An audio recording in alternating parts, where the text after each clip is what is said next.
بہار قرآن lecture number 11۔ اعوذ باللہ من الشیطان الرجیم، بسم اللہ الرحمن الرحیم۔ الحمد لأہلہ والصلاة علی اہلہا، اللہم صلی علی محمد وآل محمد وعجل فرجہم۔ بہار قرآن لیکچر سیریز کے سلسلے میں آج پارہ نمبر 11 سے جن 5 نکات کا انتخاب کیا ہے ان کو آپ کے سامنے بیان کیا جائے گا اور ان سے کیا سبق ہمیں ملتا ہے بالکل مختصر انداز میں اس کو جاننے کی کوشش کریں گے۔ سب سے پہلا نقطہ جس کا انتخاب کیا ہے اور سب سے پہلا درس جو ہم یہاں لینا چاہتے ہیں وہ یہ ہے کہ اللہ تعالی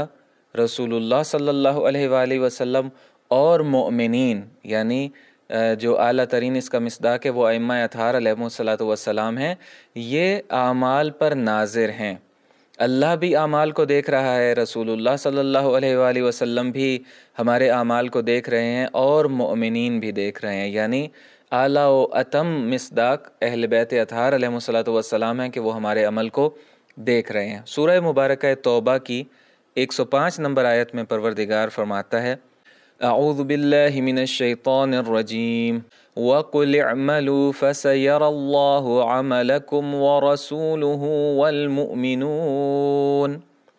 وَسَتَرُدُّونَ إِلَى عَالِمِ الْغَيْبِ وَالشَّهَادَةِ فَيُنَبِّئُكُم بِمَا كُنتُمْ تَعْمَلُونَ۔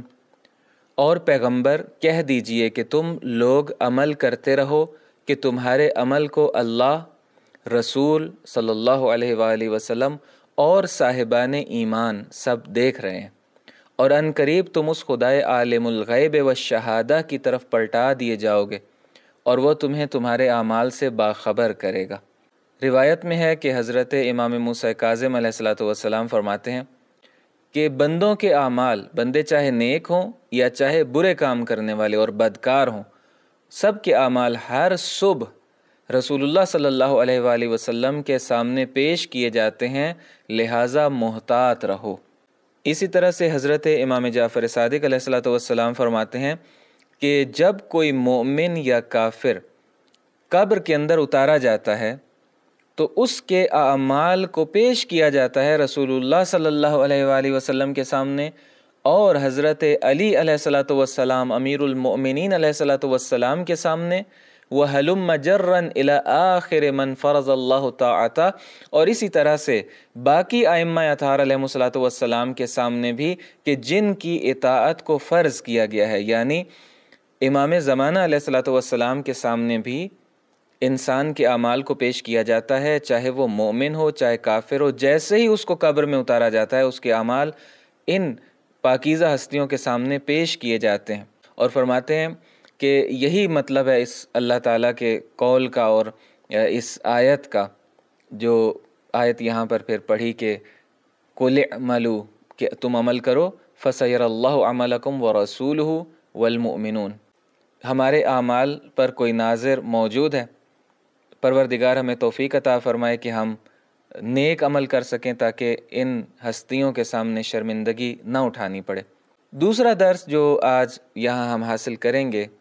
قرآن مجید سے وہ یہ ہے کہ منافقین دینداروں کا روپ دھار کر سازشیں کرتے ہیں۔ مسجد ضرار کا جو تذکرہ ہے کہ منافقین نے اسلام کا مقابلہ کرنے کے لیے، مومنوں کا مقابلہ کرنے کے لیے اور رسول اللہ صلی اللہ علیہ وآلہ وسلم کی اس عالمی تحریک کا مقابلہ کرنے کے لیے وہی نیکی والا روپ دھارا۔ اگر وہاں پر مسجد مرکز تھی تو منافقوں نے بھی مسجد بنا ڈالی، اور غرض کیا تھی ان کی اس مسجد بنانے سے؟ وہ کفار کو طاقتور کرنا تھا، مومنین کو کمزور کرنا تھا، سازشیں کرنی تھیں۔ سازش کا مرکز بنایا لیکن روپ مسجد کا دھارا۔ ارشاد ہوتا ہے سورہ مبارکہ توبہ کی 107 نمبر آیت میں، اور جن لوگوں نے مسجد ضرار بنائی کہ اس کے ذریعے اسلام کو نقصان پہنچائیں اور کفر کو تقویت بخشیں، طاقتور بنائیں اور مومنین کے درمیان اختلاف پیدا کروائیں، یعنی سازشوں کا مرکز بنانے کے لیے، اختلاف کا مرکز بنانے کے لیے، مسلمانوں کو نقصان پہنچانے کے لیے، کافروں کو مضبوط کرنے کے لیے انہوں نے یہ مسجد بنائی تھی، مسجد ضرار۔ اور پہلے سے خدا و رسول صلی اللہ علیہ وآلہ سے جنگ کرنے والوں کے لیے پناہ گاہ تیار کر رکھیں، وہ بھی منافق ہیں، یہ منافقوں کا چونکہ تذکرہ تھا اور ان کی ایک لسٹ بتائی جا رہی تھی کہ وہ کون کون ہیں، اور یہ قسم کھاتے ہیں کہ ہم نے صرف نیکی کے لیے مسجد بنائی ہے، حالانکہ خدا گواہی دیتا ہے کہ یہ سب جھوٹے ہیں۔ پس منافق دینداروں کا روپ دھارتا ہے، اور آج کے زمانے میں بھی اگر دیکھنا ہو تو اسی طرح سے ہے۔ اسلام کے جو مختلف مکاتب فکر ہیں، چاہے شیعہ مکتب فکر ہو، چاہے سنی مکتب فکر ہو، سب کو اپنی صفوں میں چھپے ہوئے منافقین کو دیکھنا ہوگا کہ جو سازشیں کر رہے ہیں اور جو بڑا نیک چہرہ لے کر سامنے آتے ہیں، بڑا نیکی کا روپ دھار کر سامنے آتے ہیں، اور حتیٰ کہ ان کے بین الاقوامی سطح پر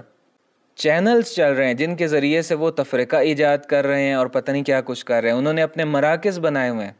ظاہری چہرہ بڑا دینداروں والا ہے، لیکن در حقیقت اسلام کو نقصان پہنچا رہے ہیں اور کافروں کو تقویت پہنچا رہے ہیں، مومنین کے درمیان اختلاف پیدا کر رہے ہیں۔ ان سازشی عناصر کو سمجھنا ہوگا، ان کے چہرے بے نقاب کرنا ہوں گے، اور ان کو مسلمانوں کی صفوں سے جدا کرنے کی ضرورت ہے۔ تیسرا نقطہ اور تیسرا درس جو ہم قرآن مجید کے محضر سے حاصل کرنے کی کوشش کریں گے وہ ہے کہ کافروں کا ناراض کرنے والا کام اور وہ کام کہ جو کافروں کو غصہ دلوائے، اللہ کی نظر میں وہ قابل قدر ہے۔ پروردگار کا ارشاد ہوتا ہے سورہ مبارکہ توبہ کی 120 نمبر آیت میں، یعنی اللہ کے راستے میں اگر کسی نے بھوک برداشت کی، کسی نے پیاس برداشت کی، کسی نے تھکن برداشت کی، تو یہ نیک عمل ہے، اس کو لکھا جاتا ہے، اس کو محفوظ کیا جاتا ہے، اجر ضائع نہیں ہوگا۔ اور اسی کے ساتھ فرمایا کہ وہ کام، وہ اقدام، وہ قدم جو مومنین اٹھاتے ہیں، اور ان اقدامات کی وجہ سے یا وہ قدم اٹھانے کی وجہ سے کافروں کو غصہ آتا ہے، کافر اپنے غیظ اور غضب کی آگ میں جلنے لگتے ہیں، یہ بھی نیکی ہے اور یہ قابل قدر اقدام ہے مسلمانوں کا۔ حضرت امیر المؤمنین علیہ الصلوۃ والسلام کی جو زیارت ہے ماہ رجب کی، اس کے اندر ہمیں یہ جملے ملتے ہیں کہ کنت علی الکافرین عذابا صبا وغلظۃ وغیظا، کہ آپ کافروں کے اوپر ایک عذاب تھے، سخت عذاب، اور شدت سے پیش آنے والے ان کے ساتھ تھے، اور غیظ و غضب کا اظہار کرنے والے تھے، ان کے اوپر غضبناک ہوا کرتے تھے، اور ان کے لیے بھی غصے کا سبب تھے، وہ خود آگ میں، غصے کی آگ میں تپتے تھے، منافق اور کافر اور دشمنان خدا۔ وَلِلْمُؤْمِنِينَ غَيْثًا، جبکہ مومنوں کے لیے ایک باران رحمت تھے، رحمت کی بارش تھے، وَخِصْبًا وَعِلْمًا، ایک نعمت تھے مومنین کے لیے، اور علم کا ایک دریا تھے مومنین کے لیے۔ چوتھا نقطہ ہے کہ کبھی دعا کی قبولیت میں تاخیر انسان کے فائدے میں ہوتی ہے۔ ہم بعض دفعہ دعا قبول نہیں ہو رہی ہوتی تو پریشان ہونے لگتے ہیں کہ پروردگار ہماری بات کیوں نہیں سن رہا۔ سورہ مبارکہ یونس کی آیہ مبارکہ 11 میں پروردگار کا ارشاد ہوتا ہے کہ وَلَوْ يُعَجِّلُ اللَّهُ لِلنَّاسِ شَرَّ اسْتِعْجَالَهُمْ بِالْخَيْرِ لَقُضِيَ إِلَيْهِمْ أَجَلُهُمْ، کہ اگر خدا لوگوں کے لیے برائی میں بھی اتنی ہی جلدی کر دیتا جتنی یہ لوگ بھلائی میں چاہتے ہیں تو اب تک ان کی مدت کا فیصلہ ہو چکا ہوتا۔ یعنی ہم جو دعائیں مانگتے ہیں اور ہم چاہتے ہیں کہ یہ جلدی پوری ہو جائیں، اگر پروردگار اسی سرعت سے اپنا عذاب اور اپنا جو فیصلہ ہے یا سزا ہے یا جو امتحان ہے اس کو لے کر آ جاتا تو پھر ہمارا پتہ نہیں کیا بنتا۔ دعا کے باب میں بہت زیادہ رہنمائی موجود ہے روایات کے اندر۔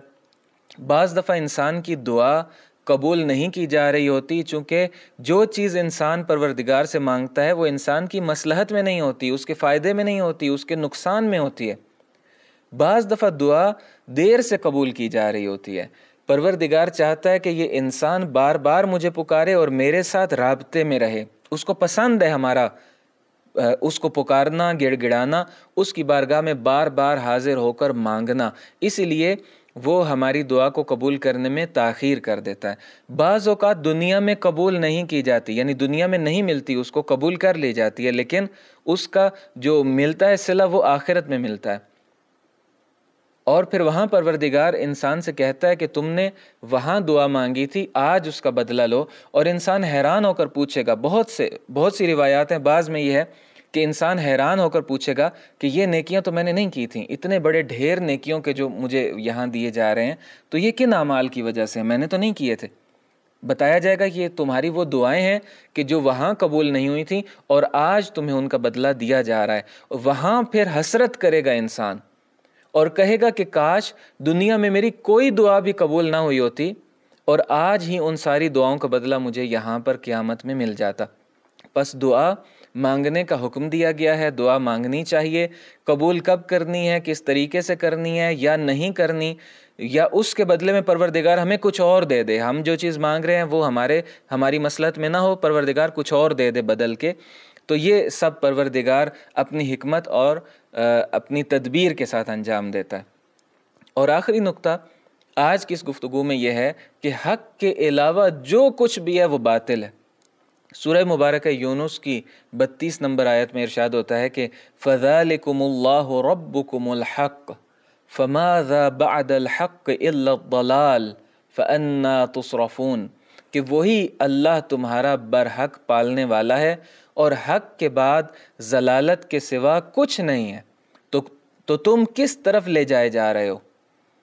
بس یہاں پر دو کیٹیگریز ہمیں بتا دی گئیں کہ یا حق ہے یا باطل اور ضلالت اور گمراہی ہے،